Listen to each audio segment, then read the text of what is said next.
নমস্কাৰ আজি অসম বিধানসভা নিৰ্বাচনৰ আন এটা ভিডিঅ'লৈ আপোনালোকৰ মাজলৈ আহিছো মই বিপুল বৰ্মনে আৰু আপোনালোকক জনাব বিচাৰিছো যে আমি গোটেই ফেব্ৰুৱাৰী মাহটো আৰু গোটেই মাৰ্চ মাহটো দুমাহ আৰু এপ্ৰিলৰ নিৰ্বাচনৰ দিনাখনলৈকে 9 তাৰিখ আমি সমগ্ৰ অসমৰ এইফালে গোলগঞ্জ সেইফালে গোসাইগাঁও বাওকুংৰি সেইফালে একেবাৰে শেষলৈকে শদিয়া বা ইফালে যদি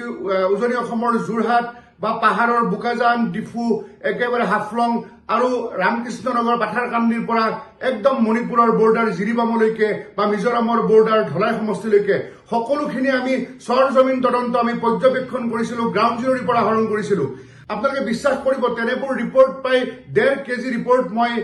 বিমানেৰে লৈ আহিছো বিশেষ এটা কামত মই বৰ্তমান কৰ্ণাটকৰ ৰাজধানী বাংগালোৰত আছো আৰু বাংগালোৰতে সেই ৰিপৰ্টবিলাক পঢ়ি মই আপোনালোকৰ কাৰণে ভিডিঅ' প্ৰস্তুত কৰিছো যোৱাকালিলৈকে আপোনালোকে জানে কাৰণ আপোনালোকে ইমান বেছি সঁহাৰি দিছে মোক আটাইখিনিতে বৰাক উপত্যকাত তাৰপিছত ধুবুৰী লোকসভা তাৰপিছত আমি যিটো উত্তৰ পাৰৰ বা তাৰপিছত উজনি অসমৰ শদিয়াৰ পৰা শিৱসাগৰলৈকে 17টা সমষ্টি আপোনালোকৰ অভূতপূৰ্ব সঁহাৰি আপোনালোকে ইমান ভিডিঅ'বিলাক চাইছে ভাল ভাল কমেণ্ট দিছে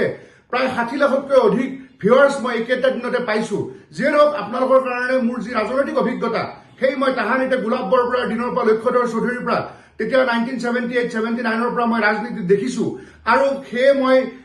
নিজেও সাংবাদিকতা 96ৰ পৰা কৰিছো আপোনালোকক মই যিমান পাৰো বেছি ভাল ভাল খবৰবিলাক দি থাকিম এতিয়া 4 তাৰিখে ৰিজাল্ট দিব তাৰ পিছত কোনে মিনিষ্ট্ৰি কৰিব মিনিষ্ট্ৰি কৰিলে দপ্তৰবিলাক কোনে পাব মন্ত্ৰীবিলাক কোনে পাব এই সব কথা আপোনালোকক মই জনাই থাকিম কাৰণ কিয় আপোনালোকে ইমান আগ্ৰহেৰে মোৰ ভিডিঅ'ৰ কাৰণে বাট চাইছে সঁচাকৈ আপোনালোকক মোৰ বহুত ভাল লাগিছে আৰু আপোনালোকে সেইবাবে আমাৰ 8জনীয়া দলটোৱে যি ৰিপৰ্ট মোক দিছিলে সেই ৰিপৰ্টবোৰ মই বাংগালোৰলৈ লৈ আহি মই এতিয়া ইয়াতে ৰুমত মই ভিডিঅ'বোৰ বনাই আছো আৰু মই ক্ৰছ চেক কৰিছো অকল সেই ৰিপৰ্টখিনিতে কাৰণ সকলোকেইজন যিকেইজনে আপোনাৰ পৰ্যবেক্ষণ কৰিছিলে তেওঁলোকৰ ৰিপৰ্টখিনিকে মই সঁচা বুলি ভাবি লোৱা নাই তাৰপিছত মই শাসক দলৰ কৰ্মী শাসক দলৰ পলিটিচিয়ান কেণ্ডিডেট ৰুলিং অপজিশ্যন বা আপোনাৰ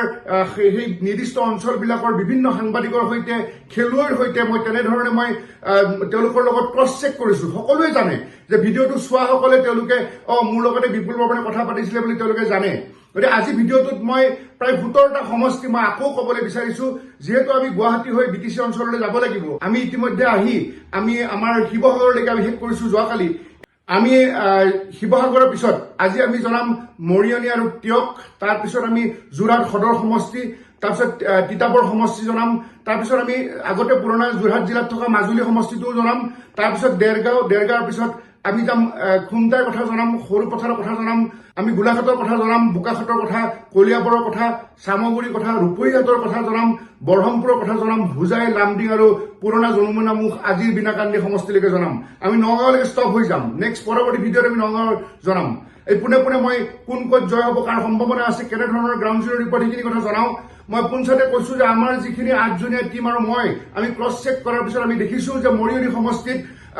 সমষ্টিত ৰাইজৰ দলৰ প্ৰাৰ্থী জ্ঞানশ্ৰীয়ে অকণমান পলমকৈ আহিলে যথেষ্টখিনি তেওঁ গ্ৰ' কৰিছে কিন্তু সেই ৰূপজ্যোতি কুৰ্মীয়ে মাৰিব মাৰি বিজেপিয়ে জিকিব মৰিয়নিত তাৰ ওচৰতে পল্লৱী তেওঁ এক্সপিৰিয়েঞ্চ পলিটিচিয়ান অলপ ভোটত পল্লৱী কংগ্ৰেছৰ কেণ্ডিডেটগৰাকীয়ে তেওঁ পৰাজয় বৰণ কৰিছিলে এইবাৰ ৰেণুপমা ৰাজখোৱা নাই গতিকে তাত বিকাশ শইকীয়াৰ বিৰুদ্ধে সামগ্ৰিকভাৱে শেষ মুহূৰ্তত শেষ হাঁহি মাৰিব কংগ্ৰেছৰ পল্লৱী কংগ্ৰেছৰ কেণ্ডিডেটগৰাকীয়ে তাৰপিছতে আহোঁ যোৰহাট সদৰ সমষ্টিটোত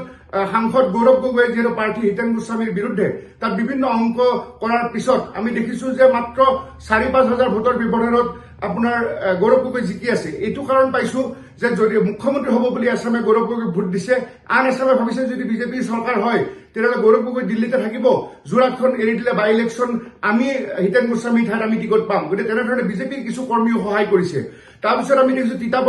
তিতাবৰতে ভাস্কৰ বৰুৱাই তেওঁ বিজেপিৰ বহু ভোট পাবলৈ সক্ষম হৈছে আৰু সেইবাবে তিতাবৰত ঝাৰখণ্ড মুক্তি মৰ্চাৰ কেণ্ডিডেট আছিলে কিন্তু শেষত আমি দেখিছো যে বিজেপি কেণ্ডিডেটৰ বিৰুদ্ধে প্ৰাণ কুৰ্মীয়ে তাত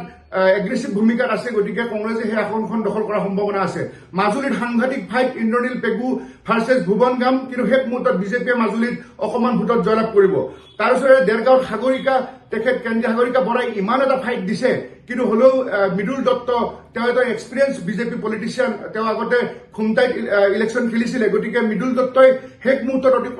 একেবাৰে কম মাৰ্জিনত 4-5 হাজাৰ ভোটৰ ব্যৱধানত তেওঁ জয়লাভ কৰিব খুমটাইত আমি আলোচনা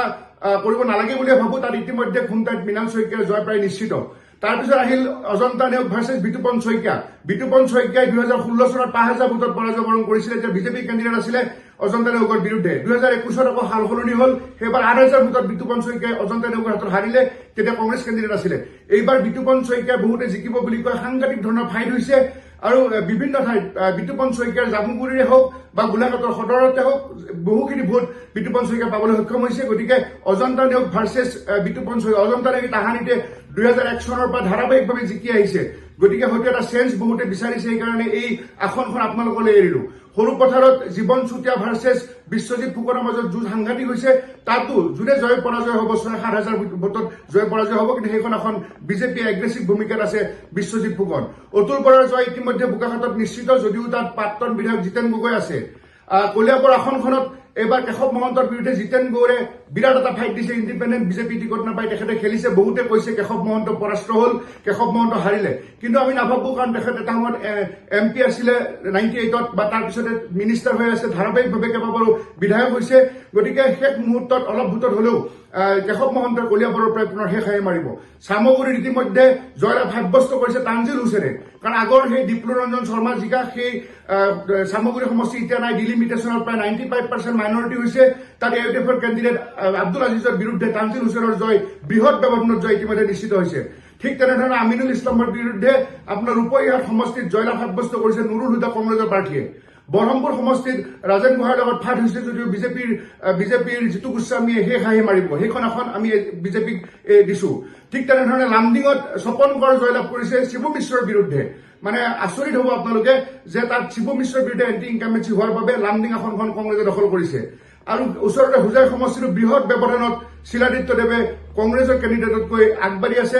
মানে এটা ৰেকৰ্ড মাৰ্জিনত শিলাদিত্যদেৱ জয়লাভ হ'ব। আৰু বিনাকান্দি সমষ্টি পূৰ্বৰ যমুনামুখত এবাৰ আজমল ভাৰ্চেছ ৰেজাউল কৰিমৰ যুঁজ হৈছিলে। ৰেজাউল কৰিমে আগতে আৰম্ভণিত যথেষ্ট আগবাঢ়ি আছিলে, কিন্তু শেষত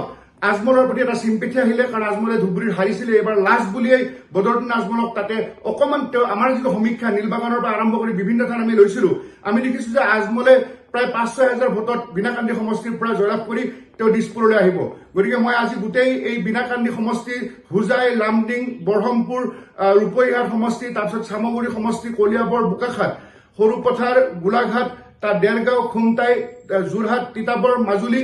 আৰু তাৰপিছতে আমাৰ মাজুলীৰ পিছত মৰিয়নি আৰু তাৰ ওচৰৰে তিয়হ সমষ্টি, গোটেইকেইটা প্ৰায় 17টা সমষ্টিৰ সমীক্ষা দাঙি ধৰিলো। আপোনালোকে মতামত জনাব। অহা কাইলৈ মই নগাঁৱৰ পৰা ৰহা হৈ, মই লাহৰীঘাট হৈ, জাগিৰোড হৈ, মই মৰিগাঁও হৈ, মই তাৰপিছত আপোনাৰ আমাৰ গুৱাহাটী সমষ্টিখিনি, ডিমৰীয়া সমষ্টি হৈ আমি পলাকবাৰী সমষ্টি বা ৰিকিবুদ্দিন আহমেদৰ সেই বা চমৰীয়া সমষ্টি, তেনেকৈ আমি দুধনৈলৈ যাম। আকৌ উভতি আহি আমি কমলপুৰ আৰু আমি চিপাঝাৰ সমষ্টি কৈ আপোনালোকে যি ধৰণে মোক আদৰি লৈছে তাৰ বাবে মই এইখিনি কষ্ট কৰি মই ভিডিঅ' বনাই আপোনাক সমীক্ষা জনাম। আপোনালোকে মতামত জনাই থাকিব। ধন্যবাদ।